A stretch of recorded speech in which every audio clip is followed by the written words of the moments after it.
Hola de nuevo, yo soy Ruth Valeria. Estamos muy emocionados de que sigan escuchando nuestros episodios de la crítica del derecho. Este es el tercer programa y en esta ocasión pondremos sobre la mesa el tema del patrimonio, el cual contiene los siguientes temas: concepto, integración del patrimonio, cosas, bienes y derechos, concepto y características, clasificación de bienes, derechos personales, concepto de las obligaciones, elementos de las obligaciones, fuentes de las obligaciones, modalidades de las obligaciones, transmisión de las obligaciones, efecto de las obligaciones, extinción de las obligaciones. Este programa estará completamente referido al tema del patrimonio, así que pónganse cómodos, que en unos momentos comenzamos. Los invitamos a suscribirse, si es que aún no lo han hecho. Activen la campanita de notificaciones y debajo en los comentarios déjenlos sus dudas sobre el tema. Ahora pasaremos a la presentación de las personalidades que nos acompañan el día de hoy. Tenemos aquí con nosotros a Ivette. Un gusto que sigas asistiendo a nuestro programa. Hola, qué bueno que continuemos con estos interesantes episodios. Y también está con nosotros Esmeralda. Bienvenida de nuevo. Hola, estoy muy feliz de seguir con los episodios de la crítica del derecho. Como siempre, está con nosotros nuestra amiga Andrea. Bienvenida. Muchas gracias por seguir invitándome. Estoy lista para seguir compartiendo y aprendiendo sobre el patrimonio. Otra vez está con nosotros Fernando. Démosle una cordial bienvenida. Estoy muy emocionado por la emisión de este episodio. Y por último está con nosotros Karime.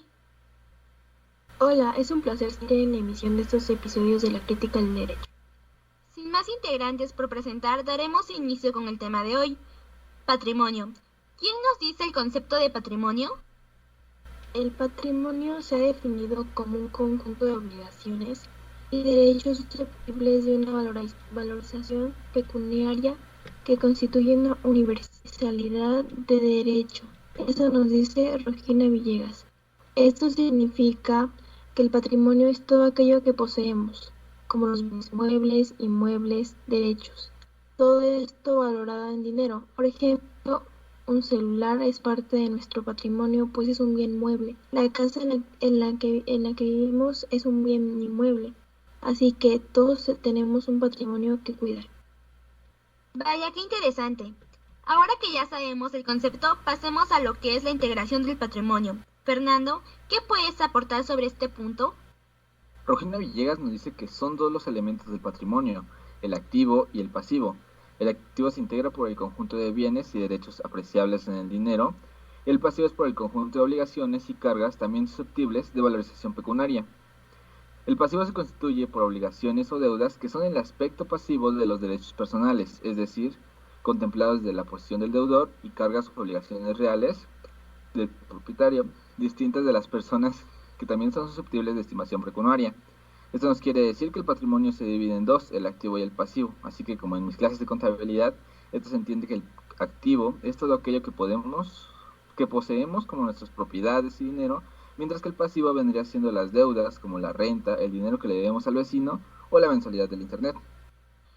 Mira, aquí también se menciona el activo y pasivo, como si estuviéramos en clase de contabilidad. Muy bien dicho, Fernando. Andrea, ¿qué nos dices de las cosas, bienes y derechos? Bueno, para esto tenemos que conocer el concepto de cada uno. Empezaremos con el concepto de cosa que nos menciona Viescas. Es su aceptación máxima, comprende todo lo existente de manera corporal e incorporal, natural o artificial, real o abstracto. Los bienes.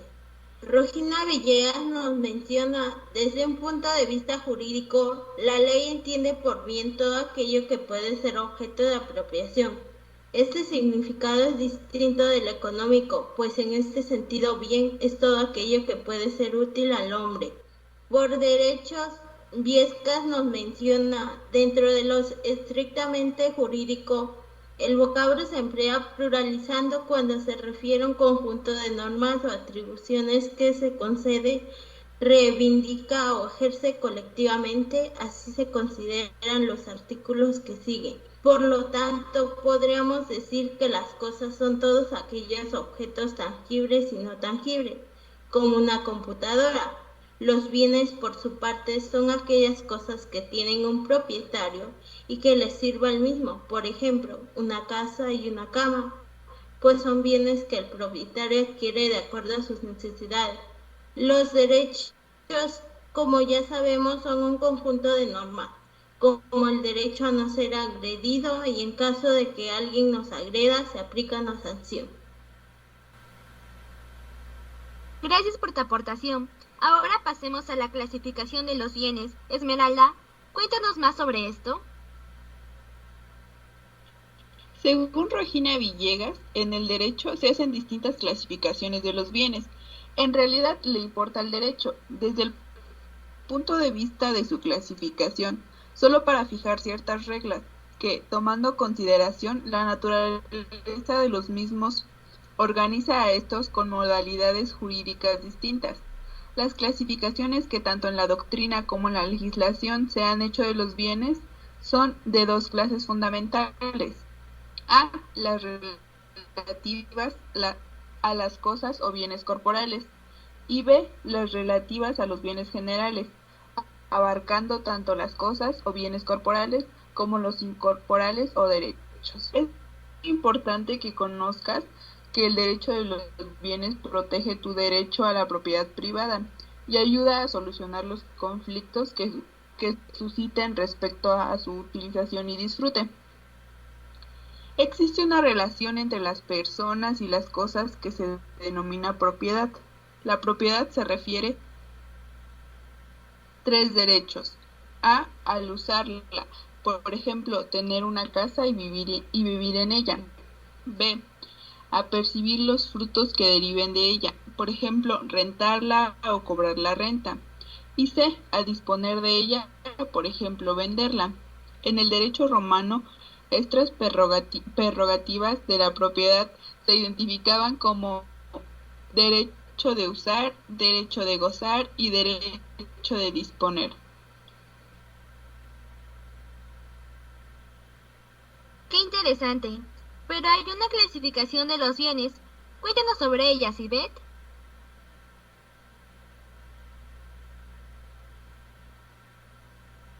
Según Regina Villegas, bienes fungibles y no fungibles, esta clasificación interesa tanto a la materia relativa a los bienes como a la referencia a las obligaciones y contratos. Son bienes fungibles aquellos que tienen un mismo poder liberatorio, es decir, que sirven como instrumento de pago con un mismo valor y que por lo tanto pueden ser reemplazados en el cumplimiento de las obligaciones. En la doctrina no es necesario que los bienes fungibles sean muebles, generalmente se trata de muebles, pero es posible encontrar fungibles entre los inmuebles, cuando por su naturaleza tienen un mismo poder liberatorio, fraccionador, que presenta lotes exactamente iguales por su calidad y extensión, y que por lo tanto tienen valor equivalente. Los bienes no fungibles conforman a las cosas que solo existe una pieza única, y por ende no se puede sustituir, como podemos mencionar la pirámide de Tenochtitlan, una pintura, una escultura, entre otras cosas, mientras que los bienes fungibles sí pueden ser sustituidos. Tomemos en cuenta un billete de 100, se agota y volveremos a sustituirlo por otro. Yo conozco otra clasificación, la de consumibles y no consumibles. Según Regina Villegas, consumibles por el primer uso y no consumibles. Cosas consumibles por el primer uso es aquellas que se agotan en la primera ocasión en que son usadas. No permiten un uso reiterado o constante. Solo pueden, por su naturaleza, cumplir un primer uso. Cosas no consumibles son aquellas que permiten un uso reiterado y constante. Un ejemplo de bien consumible lo tenemos en el caso del contrato de préstamo, de consumo o mutuo, ya que cuando se presta dinero se espera que se nos regrese la misma cantidad, pero no es el mismo bien. Un ejemplo lo tenemos en el caso del contrato de préstamo de uso o comodato, ya que cuando prestamos, digamos, un auto, esperamos que se nos regrese el mismo auto con el natural desgaste del bien. Y otra clasificación es la que a continuación nos mencionará Karime.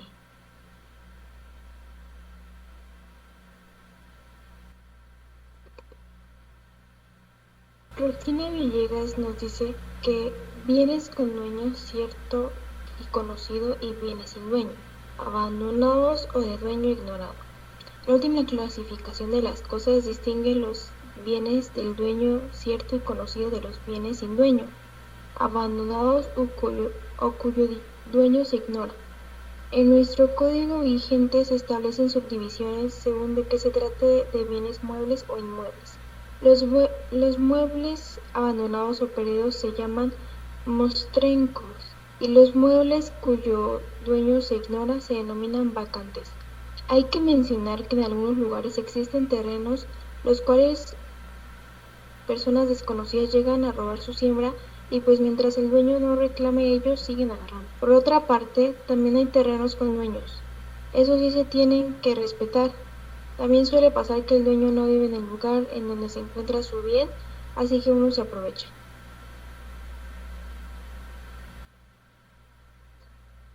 Bueno, ahora pasemos a los derechos personales. Fernando, platícanos sobre estos derechos. Regina Villegas nos dice que en el derecho personal, su objeto es una prestación o una obtención del deudor. Podríamos decir, aclarando las ideas de la escuela clásica, que el objeto del derecho del crédito es una conducta del deudor y en el derecho real de un bien, una cosa, para afirmar de esta manera la distinción absoluta entre la simple conducta que debe presentar el deudor en el derecho de crédito y aprovechamiento económico que tiene el titular en el derecho real para usar, gozar o disponer de una cosa. Por último, el derecho absoluto valedero contra todo mundo, nadie puede perturbar al titular en el aprovechamiento económico de la cosa. Si es perturbando al titular, tiene una acción que se llama persecutoria para recuperar la cosa cuando es desposeído. Esta acción es propia y exclusiva de los derechos reales. Además, el carácter absoluto del derecho real y su posibilidad de oponerse a terceros confiere un derecho de preferencia. En conclusión, los derechos reales son una garantía de uso o disfrute de un bien para particular. Es recomendable que los conozcas para evitar problemas en el futuro. ¿Alguien sabe algo más del derecho personal? Sí, yo. Se dice que, a falta de cónyuge, de descendientes y de ascendientes, será representado el heredero presuntivo. Si hubiera varios con igual derecho, ellos mismos elegirán al que debe representarlo. Si no se ponen de acuerdo en la elección, la hará el juez, prefiriendo al que tenga más interés en la conservación de los bienes del ausente. Esto nos lo menciona el Código Civil. El derecho personal se reconoce como la facultad que tiene una persona, el acreedor, de exigirle a otra, el deudor, una prestación, un servicio consistente en dar, hacer o no hacer algo. Qué buena aportación, Andrea. Ahora hablaremos del concepto de obligaciones.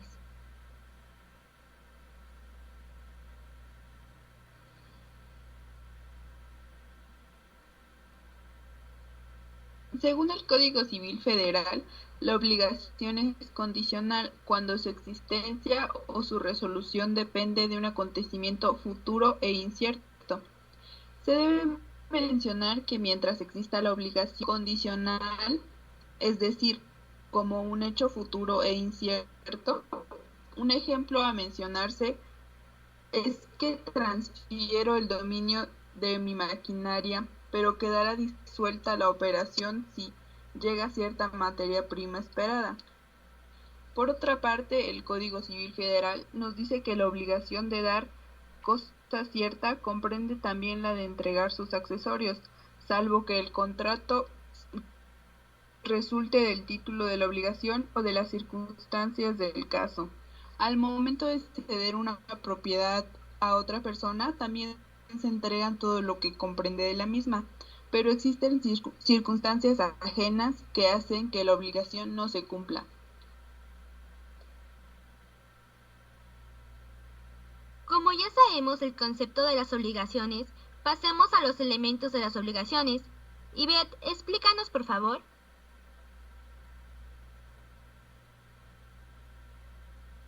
Según Cruz Chávez, sujeto, objeto y relación jurídica La obligación es el resultado entre la unión de los sujetos activo y pasivo, lo cual es generadora de consecuencias de derecho.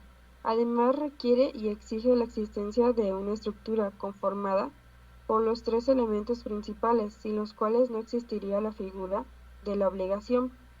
La estructura que tienen los elementos de la obligación se conforma por un elemento subjetivo, representado por los sujetos, un elemento objetivo, cristalizado por el objeto, y un elemento articulado, constituido por la relación jurídica. En la relación jurídica podemos encontrar cuatro tipos, como por ejemplo, las relaciones obligatorias, las cuales podemos tomar como las que priva el deber de cumplimiento del derecho, tal es el caso de la devolución de un préstamo al banco. Por otro lado, encontramos las relaciones reales, que nos señalan el derecho de un propietario para que pueda disponer de su propiedad. Se puede observar en la venta de lotes. El siguiente tipo es las relaciones familiares, las cuales buscan mantener los derechos de la familia, como la alimentación y la vivienda digna. Por último, las relaciones hereditarias, las cuales, cuando una persona fallece, existen herederos, los cuales se hacen cargo de sus bienes. Ahora hablaremos de las fuentes de las obligaciones. Dentro de esto encontramos lo que son el convenio y el contrato. Podemos definir el contrato como un convenio en donde surge un acuerdo de voluntades entre dos o más personas, con el objetivo de modificar o extinguir derechos y obligaciones, mientras que el convenio es un acuerdo de dos o más voluntades que tienen como objetivo crear, modificar, transferir o extinguir obligaciones, originando así el contrato. Para que éste exista, un contrato tiene que presentarse la manifestación del consentimiento de ambos contrates, ya sea expreso o tácito. Para ello se debe considerar lo siguiente. 1. Será expreso cuando la voluntad se manifiesta verbalmente, por escrito, por medios electrónicos, ópticos o por cualquier otra tecnología o por signos inequívocos. 2. El tácito resultará de hechos o de actos que lo presupongan o que autoricen a presumirlo, excepto en los casos en que por ley o por convenio la voluntad debe manifestarse expresamente. El consentimiento es cuando las partes que participan dentro del contrato están de acuerdo en las cláusulas que se estipulen dentro de los contratos. También debe existir para la existencia de un contrato, en el que el objeto pueda ser materia de contrato. Esto nos dice Cruz Chávez. El ejemplo, podemos tener un convenio con un amigo respecto a la renta de un bien inmueble, por lo cual realizamos un contrato del arrendamiento de bien inmueble. Ahora veremos lo de modalidad de las obligaciones. Karime nos hablará al respecto. Pesa Muñoz Cano nos dice que las definimos como las diversas clasificaciones o tipos de las obligaciones. Dentro de las diversas modalidades de las obligaciones se dividen en simples y complejas, las cuales se subdividen en alternativas y facultativas. Serán obligaciones simples cuando no hay ni pluralidad de sujetos ni de objetos, y serán complejas cuando se dividan por el objeto. Estas pueden ser conjuntivas y alternativas. En todos los sistemas jurídicos de abolengo romano se enumeraban las modalidades de las obligaciones, la condición, el término o plazo, el modo o lugar, de los cuales hablaremos más adelante. Un ejemplo de obligación simple es cuando damos un regalo, mientras que un ejemplo de obligación complejo es un préstamo. La deuda no debe dividirse, por lo que cualquiera de los deudores debe pagar el todo y cualquiera de los acreedores podrá exigirlo en su integridad.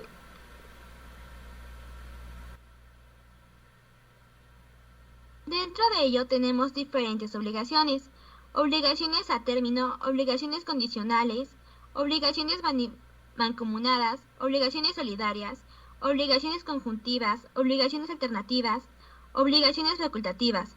A continuación las mencionamos. Cruz Chávez nos dice que las obligaciones a término las definimos como término de un día futuro, una fecha. Por otro lado, el plazo se entenderá como el tiempo que transcurre entre el nacimiento de la obligación y la llegada del término. Su eficiencia está sujeta al término o plazo.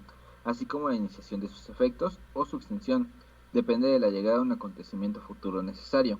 Una obligación a término podría presenciarse cuando a un menor de edad se le da un bien, por lo cual se le asigna un tutor para que se asuma ese cargo provisionalmente hasta que dicha persona sea mayor de edad.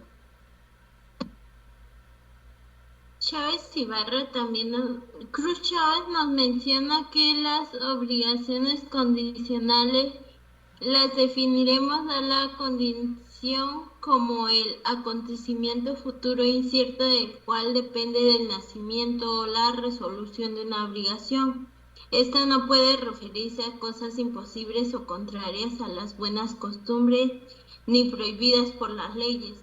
Dentro de ella tenemos la siguiente clasificación. La condición suspensiva que surge cuando de su cumplimiento depende de la existencia de la obligación y la condición resolutoria, que es cuando una vez cumplida resuelve la obligación volviendo las cosas al estado que tenían como si no hubiera existido.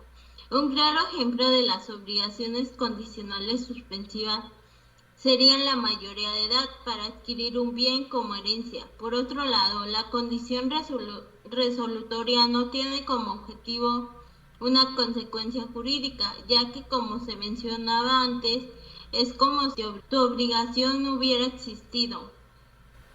Según Cruz Chávez, las obligaciones mancomunadas son la unión de las personas con un fin común. En ellas pueden existir diversos acreedores o deudores, en una obligación que se encuentra considerada dentro de la complejidad de los sujetos. En la mancomunidad simple existen una pluralidad de deudores o de acreedores. Consiste en la repartición de una cantidad, obligación o carga de lo que le debe tocar a cada una. Por otra parte, la mancomunidad solidaria existen dos o más acreedores, con la facultad de exigir el pago o cumplimiento total de una pensión de dos o más deudores.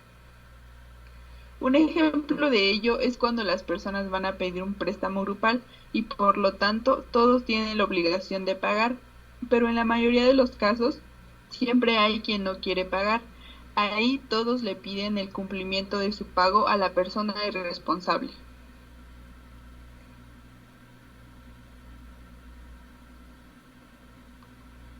La obligación conjuntiva es aquella en el que al deudor se le puede exigir varias prestaciones derivadas de un mismo negocio jurídico. En esta, el deudor está obligado a prestar varios hechos o a entregar varias cosas a la vez, y no se le liberta de su compromiso si no cumple con todas las conductas requeridas. Se le denomina homogéneo y serán heterogéneas cuando el contenido de las diversas prestaciones sea distinta a la cualidad y el deudor se obliga a entregar una cosa y a prestar un hecho, o en dado caso a observar una abstención y entregar una cosa a la vez. Según esto, Cruz Chávez. Un ejemplo de ello es cuando das el anticipo de 2 prendas y solo te entregan una, la cual terminas de liquidas. Sin embargo, el acreedor tiene una obligación de extinguirla con la entrega de otra prenda.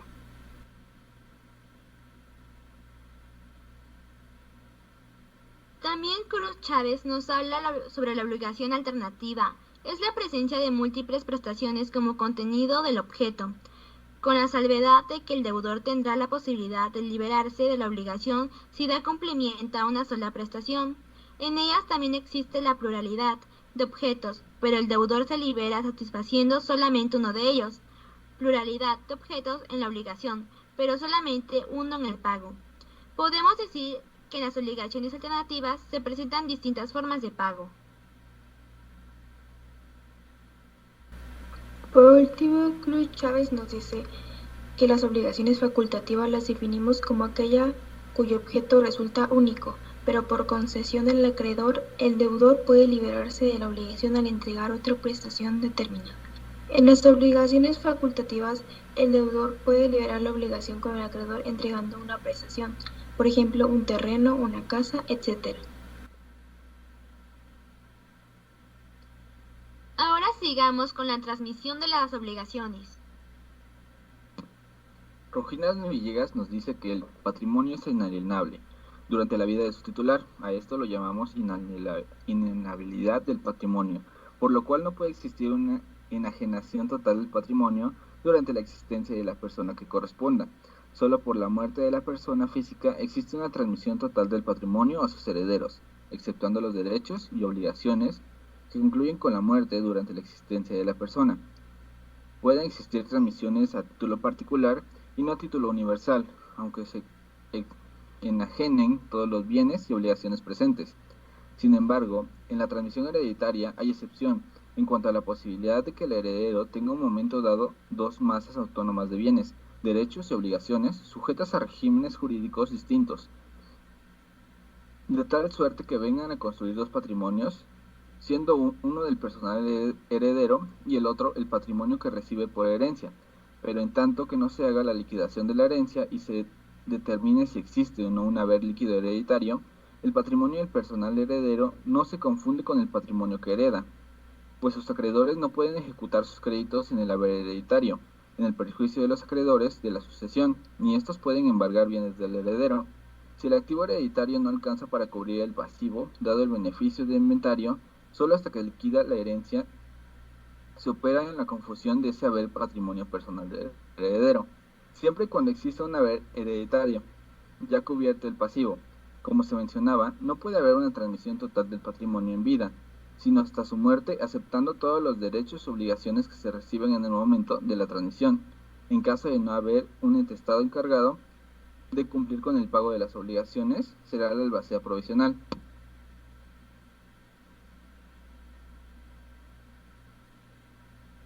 Pasemos al siguiente tema, efectos de obligaciones.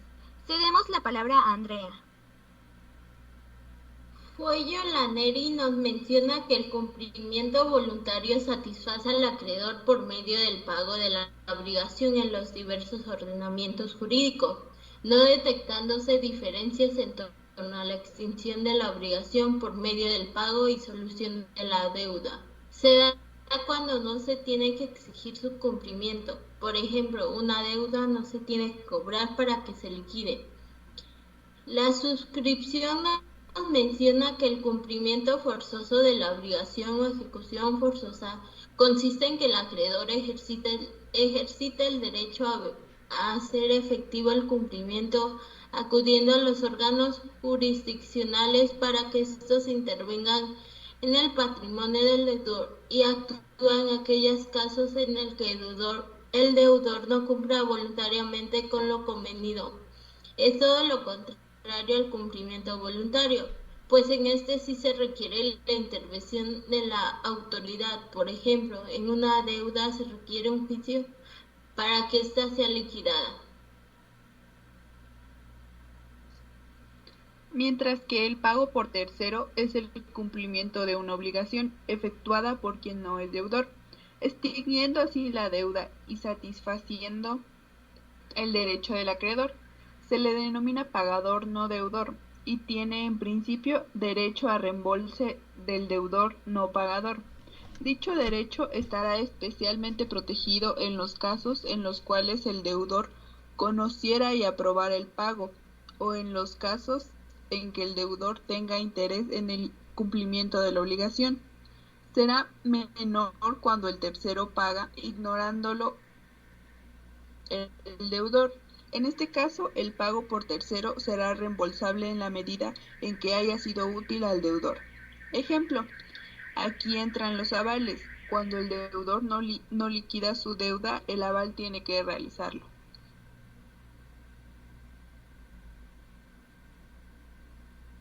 El siguiente tema es la extensión de las obligaciones, y como primer punto tenemos el pago. ¿Qué nos dices de esto, Ivette?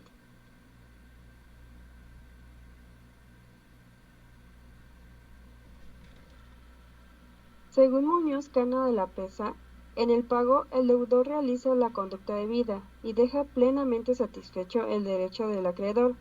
Si hablamos jurídicamente, se tomará al pago como el que entrega la cosa debida del que realiza el hecho que es objeto de la obligación.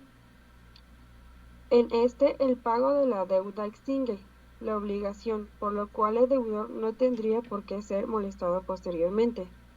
Según Cruz Chávez, en la dación en pagos se observa cuando el acreedor recibe de su deudor el pago de la obligación mediante un objeto diverso del debido, con el consentimiento del acreedor.